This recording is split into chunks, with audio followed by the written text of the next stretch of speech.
월급날엔 통장이 가장 넉넉해지지만 며칠만 지나면 잔액이 빠르게 줄어드는 경험 누구나 한 번쯤 있으실 겁니다. 커피 줄이고 외식 줄이고 쇼핑 아껴봤지만 이상하게 통장은 늘 한결같죠. 눈에 보이지 않는 소비 패턴들이 월급보다 빠른 속도로 여러분의 자산을 빼가고 있기 때문입니다. 그래서 오늘은 부자가 되는 길을 가로막는 6가지 부자 파괴자, 즉 여러분의 통장에서 돈이 조용히 새어나가게 만드는 원인이 무엇인지 차근차근 살펴보려고 합니다. 첫 번째는 가장 강력한 부자 파괴자, 고금리 이자입니다. 보통 신용카드 금리가 연 15에서 25% 수준으로 형성되어 있기 때문에 일단 고금리 빚을 지는 순간 돈이 빠져나가는 속도는 여러분이 절약으로 막을 수 있는 속도를 훨씬 넘어가 버립니다. 금융연구기관 자료에 따르면 신용대출, 카드론 등 고금리 부채를 보유한 사람들의 월 소득 대비 이자 비중은 평균 12에서 18%까지 올라갑니다. 즉 월급의 10에서 20%가 아무 가치도 남기지 않는 비용으로 사라지는 구조입니다. 이자율이 높을수록 빚이 눈덩이처럼 불어나는 건 너무 당연한 현상입니다. 하지만 많은 사람들이 간과하는 건 이 증가가 단순한 이자 증가가 아니라 복리 구조로 누적된다는 점입니다. 예를 들어 1천만 원의 연 20% 이자는 이자가 원금에 붙어 다음 이자를 만들며 눈덩이처럼 증가하는 구조입니다. 미국 소비자금융국 CFPB에서도 고금리 부채 보유자는 절약률을 올려도 자산이 증가하지 않는다는 분석이 나옵니다. 이유는 간단합니다. 절약 속도보다 이자가 불어나는 속도가 더 빠르기 때문입니다. 특히 한국 신용카드 사용자의 약 34%가 최소 결제금만 내고 있다는 통계가 있는데 최소 결제 구조에서는 납입금의 60에서 70%가 이자 상환으로 쓰여 실제로 줄어드는 원금이 극도로 적습니다. 이런 패턴은 평균적으로 완제 기간을 2배에서 3배 이상 증가시키고 총 상환액을 원금 대비 150% 이상으로 끌어올리는 악순환을 만듭니다. 이 때문에 고금리 부채가 있는 상태에서 저축이나 투자를 하는 것은 3% 이자를 벌며 동시에 20%를 잃는 셈이어서 수학적으로도 성립하지 않습니다. 결국 고금리 이자는 여러분의 통장에서 돈이 빠져나가게 만들고 부자가 될 수 있는 길을 끊어버리는 가장 위험한 지출입니다. 두 번째는 대부분의 사람들이 반복해서 겪는 문제가 있습니다. 바로 소득이 늘면 지출도 자연스럽게 따라 올라가는 습관입니다. 월급이 올랐다는 이유로 집을 더 좋게 바꾸고 식비를 늘리고 외식도 더 자주 하게 되는 거죠. 그런데 이런 식으로 지출 기준이 올라가면 아무리 소득이 늘어도 통장에 남는 돈은 이전과 거의 같습니다. 이 현상을 바로 라이프 스타일 인플레이션이라고 부릅니다. 한국고용정보원의 가계 분석 데이터에 따르면 소득이 10% 증가하면 지출은 평균 12에서 15% 증가하는 경향이 나타납니다. 즉 월급이 오를수록 실제로는 더 빠른 속도로 돈이 빠져나가므로 소득 증가가 곧 여유 증가라는 공식이 현실에서는 성립하지 않습니다. 문제는 지출의 성격입니다. 소득이 오르면 지출이 단순히 커지는 것이 아니라 고정비로 바뀌는 구조가 만들어집니다. 예를 들어 처음엔 한두 번의 외식 증가로 시작하지만 이후엔 더 넓은 집, 더 비싼 보험, 더 높은 통신요금 등 매달 빠져나가는 비용으로 점점 고착화됩니다. 그런데 한 번 올라간 소비 기준은 쉽게 내려가지 않습니다. 이를 경제학에서는 점착적 소비라고 부르는데 생활 수준이 올라가면 뇌는 이를 현재의 기본 기준으로 인식합니다. 그래서 소득이 줄어도 지출을 줄이지 못해 재정 스트레스가 극도로 증가합니다. 결국 소득 증가가 자산 증가로 이어지는 사람들은 소득이 오르는 순간 소비가 아니라 저축률을 올리는 사람들입니다. 경제협력개발기구 OECD 분석에 따르면 고소득층 중에서도 자산 격차가 크게 벌어지는 이유는 얼마 버느냐보다 버는 돈에 얼마를 남기느냐가 훨씬 큰 영향을 주기 때문입니다. 결국 부자가 되는 사람은 소득 상승보다 소비 기준선 상승을 통제하는 능력이 뛰어난 사람입니다. 지출 기준이 한번 높아지면 그 삶의 수준을 유지하느라 돈이 쉽게 모이지 않습니다. 그래서 소득이 오를 때 가장 먼저 해야 할 일은 지출을 늘리는 것이 아니라 저축과 투자 비중을 먼저 올리는 것입니다. 이 작은 선택의 차이가 시간이 지나면 자산의 흐름을 완전히 달라지게 만듭니다. 세 번째는 여러분의 통장에서 조용히 빠져나가는 소비, 바로 자동이체, 정기 결제입니다. 보험료, 통신요금, 각종 구독 서비스, 멤버십, 교육비, 관리비처럼 우리가 결제를 인식하지 않은 상태에서 매달 빠져나가는 지출들이죠.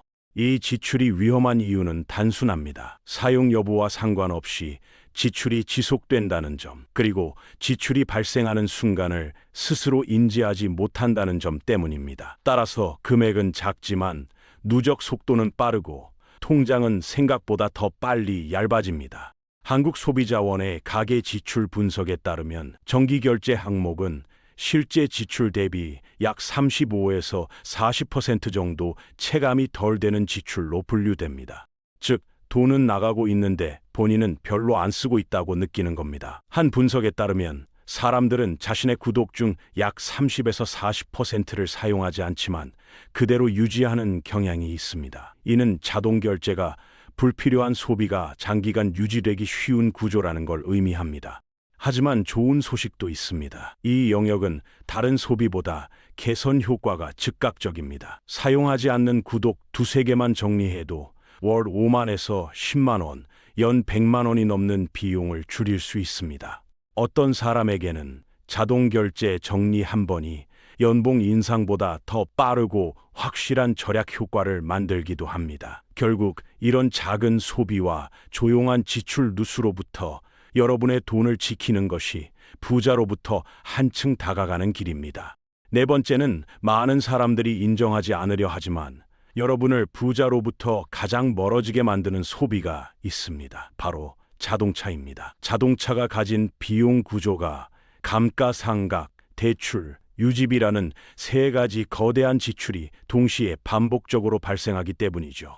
먼저 감가상각입니다. 새 차는 출고하는 순간 가치가 빠르게 무너집니다. 3천만 원짜리 차량이라면 집에 도착하기도 전에 이미 15에서 20%, 즉 400에서 600만 원의 가치가 사라진 상태로 시작합니다. 그리고 5년만 지나도 대부분 절반 이하의 가치만 남습니다. 자동차는 구매하는 그 순간부터 가치가 떨어지고 각종 비용이 붙기 때문에 여러분의 자산은 즉시 줄어드는 방향으로 움직이기 시작합니다. 이제 자동차 대출에 대해서 얘기해 볼까요? 3천만 원 차량을 5년 할부로 구매하면 금리 5에서 7% 기준으로 매달 55에서 65만 원을 무조건 내야 합니다. 줄일 수도 없고 미룰 수도 없습니다. 여러분의 통장에는 그 즉시 월 60만 원짜리 고정 구독 서비스가 하나 등록되는 셈이죠.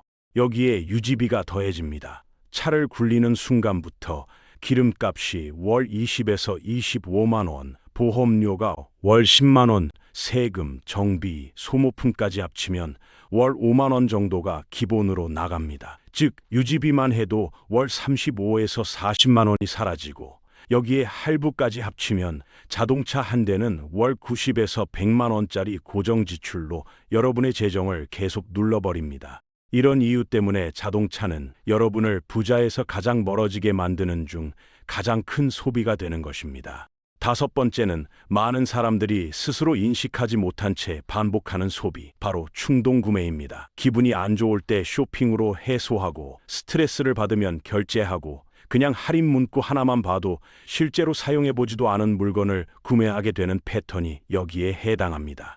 대부분 한 번쯤은 괜찮겠지라고 말하지만 이 한 번이 반복되면 연간 지출 규모는 우리가 예상하는 것보다 훨씬 크게 부풀어 오릅니다. 이건 어느 날 크게 돈을 쓴 게 아니라 생각 없이 반복된 작은 소비들이 장기적으로 자산을 잠식한 결과입니다. 특히 하버드 행동연구에서는 충동구매의 대부분이 필요가 아니라 순간적 감정에 의해 이루어진다는 사실이 확인됐습니다.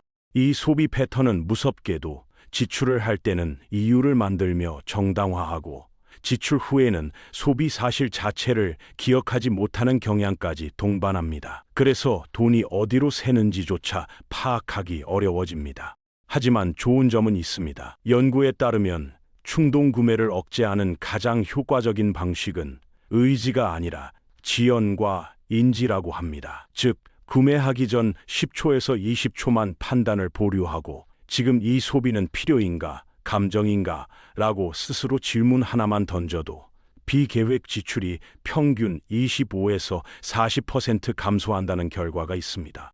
결국 충동 구매는 작아 보이지만 반복되면 자산 축적의 속도를 지속적으로 늦추고 여러분을 부자로부터 조용히 멀어지게 만드는 구조적 지출입니다.